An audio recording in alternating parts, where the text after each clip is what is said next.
Welcome, believers. Welcome, conspiracy theorists. Welcome to the wonderfully weird world of the Tinfoil Hat Fan Club, where we talk about all the batshit crazy stuff that goes on in the world. And this episode is no different. Okay, I want to talk about the 1896 and 1897 UFO flap that happened in America. Okay, crazy stuff. So please stick around and I will tell you all about it.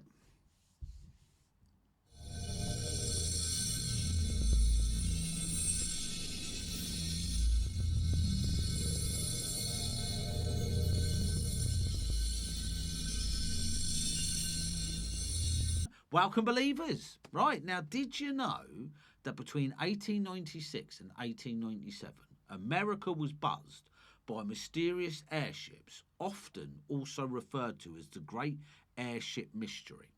Right? These sightings were significant as they happened almost a decade before the Wright brothers made their historic flight in 1903. So, thinking of that, what was the Americans seeing in the sky between 1896 and 1897? I mean, you think about it, shouldn't have been nothing out there.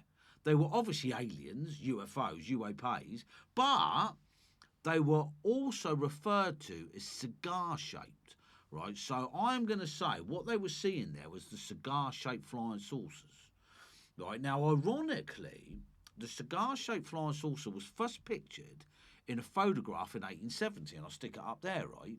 And it's called The Frost Architecture. The image was captured during a meteorological expedition, and there it is, right? That is cigar-shaped UFO, isn't it? Right, and that's in 1870. So 26 years later, we have a flurry of them by the sounds of it. Right, now the sightings typically involved reports of an unidentified vessel travelling through the sky, often described as airships or dirigibles, seen apparently prominently during the night. Now, what witnesses would detail these large cylindrical objects equipped with powerful searchlights and capable of remarkable speed and manoeuvres. Sounds very UFO-y, doesn't it, right? The first sighting originated in California in the late 1896. So newspapers like the San Francisco Call and the Sacramento Bow began to report on the strange, mysterious airship. So it hit the papers, right? Soon the phenomena spread eastward, with sightings reported throughout the Midwest and as far as the eastern coasts. Now, apparently these reports peaked in April 1897, with a flurry of sightings in Texas, Kansas, Nebraska, and Iowa, among others. And apparently by mid-1897, the sightings had largely ceased, leaving people curious, because you would, wouldn't you, like we do today. I mean, where are all these orbs coming from, right? The question of why these sightings occurred remains a subject of debate. And it's still, you think about it, what we were talking about with the 1952 UFO wave. We seem to have a massive flurry and then nothing. It's weird, isn't it? So it sounds to me like it was the first UFO wave recorded. Scientifically, if you think about it, the descriptions of these mysterious airships' capabilities in terms of maneuverability and speed were well beyond the tech of the time. I think they're probably beyond the tech of us, right?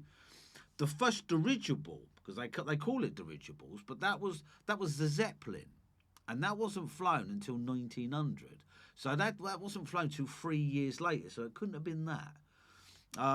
So I would like to tell you the story of a little incident called Aurora, okay, in Texas in 1897. All right, it happened at the same time as the airship buzz. Okay, now the town's history book labels the community as the town that almost wasn't, and the expression is directly related to the legend of a spaceship crashing into a windmill, and more bizarrely, the burial of a small alien creature in the aftermath, right? The event has become, one of the most important stories to ever come out of that small city. Aurora was even designated an historical site by the state of Texas because of this story. All right, so the year, as I say, is 1897, and this was the year of the great airships. Okay, they were reported all over the place, like we said. As the story goes, it was on April the 17th, 1897, that a slow-moving spaceship crashed into a windmill, bursting into pieces. Now, as the debris was searched through, supposedly the body of a small alien was discovered. And I know it says supposedly, but I'm going to say it was. It was discovered, okay? Originally, the alien pilot was dubbed the Martian pilot, and I think mainly because back in the 18th centuries you had all those sci-fi authors, like H.G. Wells, all going on about Mars, okay? So, originally, as I say, the alien was called the Martian pilot. Some of the debris also revealed material sketched with a type of hieroglyphic, and we've come across that loads of times, haven't we? An alien language, basically. The town folk gave the poor little creature a proper burial in the local cemetery. Now, the incident, whether true or not, has just enough publicity to stay afloat for 100 years. It was even made into a movie called The Aurora Encounter in 1986. So the news of the crash spread quickly, even for that time period, right? And a newspaper article on the event still exists, okay? And it was written by S.E. Hayden, reporter for the Dallas Morning News. And if I can, I will place the original article there, okay, for you to see. Right, now, Aurora Cemetery, this is what the article says, right? The Aurora Cemetery, about 6 o'clock this morning, the early outrisers of Aurora were astonished at the sudden appearance of an airship which had been sailing round the country. So he is assuming it's the same ship, right? It was travelling due north and much nearer the Earth than before. Evidently, some of the machinery was out of order, for it was making a speed of only 10 or 12 miles an hour. So it was coming in and gradually settling towards the Earth. It sailed over the public square, and when it reached the north part of town, it collided with the tower of Judge Proctor's windmill and went into pieces with a terrific explosion, scattering debris over several acres of ground, wrecking the windmill, the water tank, and destroying the judge's flower garden. Right, okay, and this is the report, so I'm still reading off the report, right? The pilot of the ship is supposed to have been the only one aboard, and while his remains were badly disfigured, enough of the original has been picked up to show that he was not an inhabitant of the world, or of this world, okay? So what do you think of that, right? That's a bit crazy, isn't it? So we jump forward, right? So that's the incident of the day it happened, right? Now, on May the 24th, not 1896, this is going back, this is what we're talking, our modern time, right? On May the 24th, the United Press International, UPI, published news about the incident. According to the article, there was a grave that contained the remains of an 1897 space traveller who was not an inhabitant of this world, according to the International UFO Bureau. And this is United Press International telling the story, right? This group investigates UFOs and has initiated legal proceedings to exhume the body and will go to court if necessary to open the grave, Director Hayden Hughes says. Right, so there's a UFO group who wants to dig out the alien body, right? The group inspected the gravesite with metal detectors and gathered facts for 3 months. Now, the Aurora Cemetery Association, though, fought attempts to exhume the alleged alien body, and they won, right? So the Aurora Cemetery Association said, look, sorry, bud, you're not doing it, right? Now, so obviously it's another story. The grave in a small North Texas cemetery contains the body of an 1897 astronaut who, again, was not an inhabitant of the world, according to the International UFO Bureau. The group, which investigates unidentified flying objects, has already initiated legal proceedings to exhume the body and will go to court if necessary to open the grave, Director Hayden Hughes said Wednesday, right? Now, after checking the grave with metal detectors and gathering facts for 3 months, like we've been told, we are certain as we can be at this point that he was the pilot of a UFO, which reportedly exploded atop a well in Judge S. Proctor's place. He says April the 19th, 1897. He was not an inhabitant of this world, okay? So obviously we've been told it's April the 17th, but they're saying it's April the 19th, so we've got a 2-day... Well, that's easy to get lost, isn't it, right? So the legend was back in the news. Only a couple of days later, UPI followed up the first report with another from Aurora. They had located a living witness to the event, right? This living witness was a 91-year-old who had been a girl of 15 at the time of the reported incident. Now, she was quoted. She said, "I had all but forgotten the incident until it appeared in the newspapers recently." She said her parents had actually been to the crash site, but she had not been allowed to accompany them for fear of what might be in the debris. Well, that makes sense, don't it, right? She recalls that the remains of the pilot and all she says, a small man, had been buried in the Aurora cemetery, validating the other legends, all right? So she is saying that she was there, she did see something be buried in that cemetery. Now, she called it a small man, all right? So could it be the alien, right? Now, the Associated Press now joined the chase for the sensational story. From the city of Denton, Texas, came this account, right? A North Texas State University professor had found some metal fragments near the Otis gas station. Now, that was former Proctor Farm, right? One fragment was said to be most intriguing because it consisted primarily of iron, which did not seem to exhibit magnetic properties. What's a bit freaky, right? The professor also said he was puzzled because the fragment was shiny and malleable instead of dull and brittle like iron. Have you ever come across iron that was malleable? I haven't, right? For reasons unknown, the Aurora Cemetery Association fought the attempts to exhume the alleged AIM body.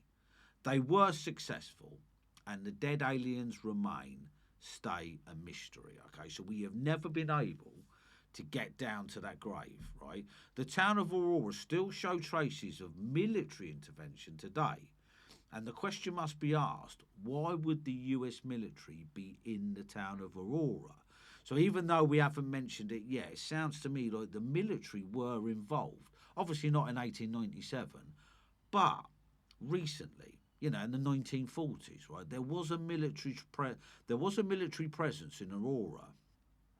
Now, interestingly, right, Stan Friedman, respected nuclear physicist and UFOologist, he says US government covered up UFOs incidents.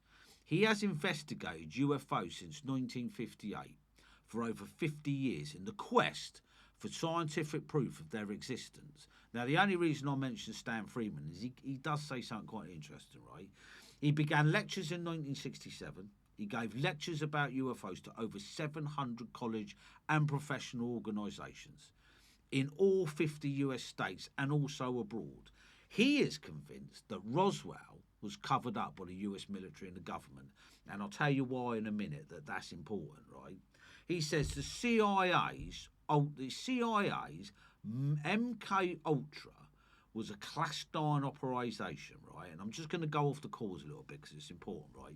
Its experiments involved using LSD to induce altered states of consciousness for mind control, right? Their victims, primarily unsuspecting military personnel, were given the drug without the knowledge or permission. So what he's saying, right, this covert program was top secret until the mid-1970s when it became public knowledge and caused an outcry, right? Although the CIA intentionally destroyed most of the records in 1972, there are indications that the experiment continued into the 1970s. So what he's saying is the US government and its military covered up inhuman experiments. Why would they not cover up UFO incidents? All right. Now, anyone familiar with the Roswell crash, like I said, we're mentioning there, of 1947, will remember that debris from the Mac Brazil's field was flown to Fort Worth. What is only a short hop's distance from Aurora. So literally, when they took the stuff from 1947's Roswell and they took it to Fort Worth, they're pretty much neighbours. Is this why the military was in Aurora? Could the government have the alien body? And I'm going to say, right, I'm not going to say could the government have the alien body. I am going to say they have got the alien body, and they pressurised the Aurora grave people, you know, who said, no, you can't exhume this. I reckon it was the military pressing down on them, saying, don't you let them go anywhere near that grave. Today, Aurora, the other cities, is modernised, and yet a few hints of the past still remain. Although the headstone of the alien was stolen, there remains pictures of it today, and a copy of the photo now adjoins the gravesite.